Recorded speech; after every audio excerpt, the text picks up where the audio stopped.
नमस्कार मिथिला। हम छी अहाँकक अपन आरजे कृति आ आइ हम अहाँ सब लेल लऽ कऽ आयल छी एकटा श्रृंखला मिथिलाक महान व्यक्तित्वक।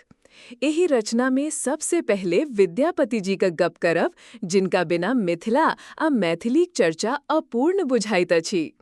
मैथिल कवि कोकिल के नाम से लोकप्रिय विद्यापति 14वीं शताब्दी से मिथिला के महान कवि छला, जिनकर रचना हुनक अपन रचना जकाँ पैघ अछि।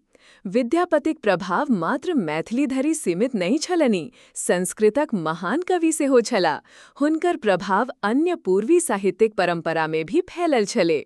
मधुबनी जिला के बिस्फी गाम में शैव ब्राह्मण परिवार में जन्मल हिनका ज्ञान के पुरुष के नाम से जानल जाइत अछि।